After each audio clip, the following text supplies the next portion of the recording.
Okay, you're just given a car. You got a brand new car. Your ultimate car, your fantasy car, whatever car you think of in your head when you think of a cool car, that's the car you were given. And all your friends were given a car. Everyone got a brand new car. You're checking out your car. It looks pretty cool. It's designed the way you like it. It looks like it's in perfect condition. All your friends get in their car and they drive off. Okay, so you open the door, you get in your car, you turn the key, and nothing happens. Then you hit the brake and the car starts. Then you make a right and the car goes left. Then you go left and the car goes right. Okay? The car looks great, but it's wired differently. It's wired incorrectly. It's not it's working. You can drive it, but it's really difficult. And you want to drive because all your friends are taking off. They're going to do cool stuff, and you want to keep up with them. So you start driving. You crashing into the guardrail. You're blowing through the stop sign. You're um, swerving down the wrong roads, and it sucks. It sucks. After a while, you don't want to drive your car anymore. You hate it. You hate driving the car, but you got it because you want to do what your friends are doing. You got to get through life. You got to get from point A to point B. You got to what's that? You got to do all these things right with your car. Well, after a while, you figure it out. You can figure out your car, but it's taken a long time. You've crashed into a lot of guardrails. You've broken a lot of laws. The car is all dinged up. Your self confidence is not there anymore. You feel like crap. All your friends make fun of you, and it was not a fun experience to drive the car, um, and that sucks. So I don't know if you know this, but this is actually a metaphor. Okay, I'm not really talking about a car. All right, I'm talking about that's what it feels like to have a sensory difficulty, especially when you're a kid. Your car looks fine. It looks like everyone else's. It's designed the way it's supposed to be designed. It's just the inside is wired differently. And driving that thing can be a pain in the butt. You crash into walls. You you you don't hear the person talking to you straight away. Um, the the noise is too loud. The leather on the seat doesn't feel good on your back. Okay, their cars, their machines, their bodies don't work the way that everyone else's works, and but nobody can kind of see it because all their cars look the same. It's a real struggle. I get that a lot. I people ask me about sensory difficulties and if they're a real thing, if it's a behavior, and I'm here to tell you, man, that they exist. They exist, and it's harder to look at kids that have. So here's what I mean. So kids, a lot of times with kids with sensory difficulties that maybe don't have a diagnosis, but they have extreme behaviors. They're getting dinged for things that they don't have control of. They just get up and bolt. Being pretty general here. They're drawing all over themselves. They don't eat certain foods.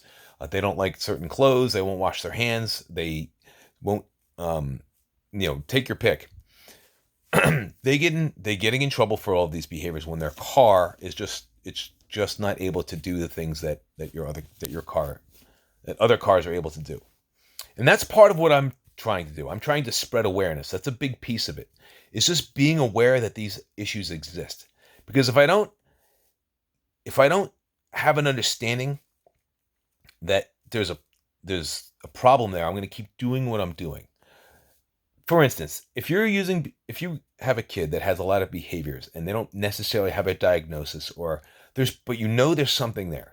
You know it because of these behavior strategies you keep using just don't seem to work. And you've tried again, and you've tried rewards, you've tried punishment, um, behavior plans, behavior charts, stickers, all these things, and it just doesn't seem to work. Then maybe it's time to start and look at, okay, let's look at this through a sensory lens.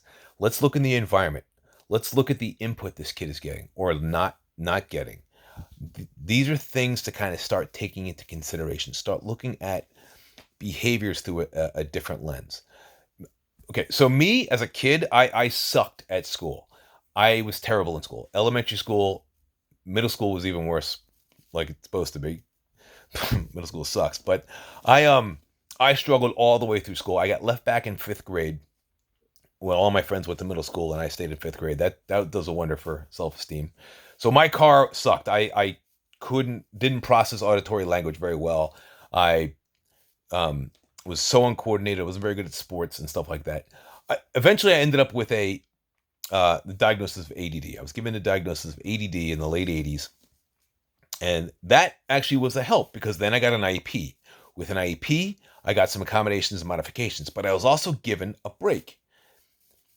I had I had something to that people could understand why I was doing the things I was doing. It's not always the case. Kids are given sometimes sensory difficulties often go hand in hand with autism processing. Autism.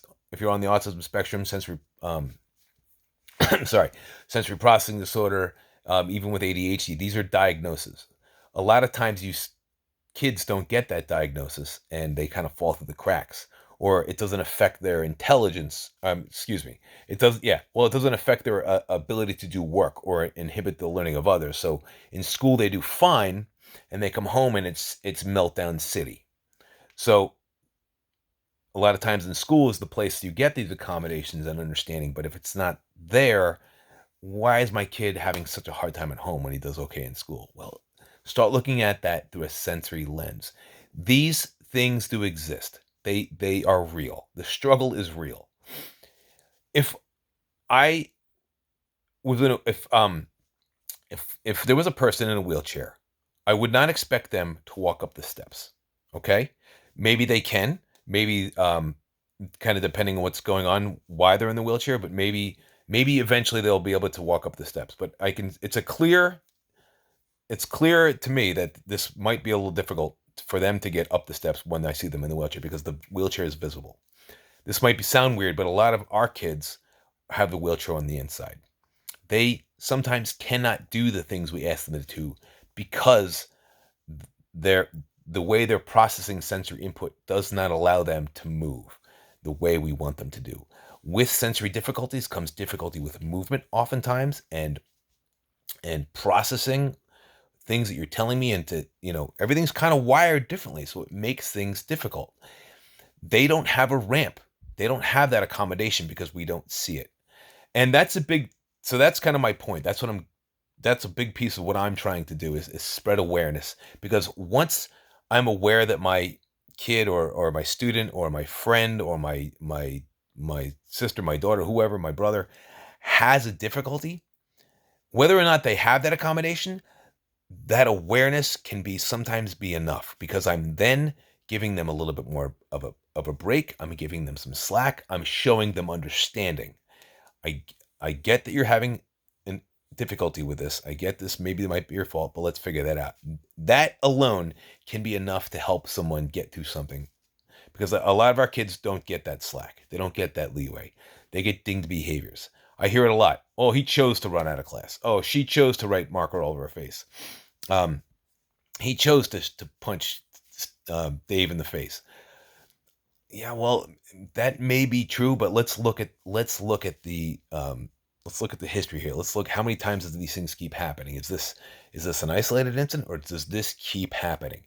If it keeps happening, maybe these behavior strategies we're trying don't is not maybe the answer. Let's look at this through a different lens.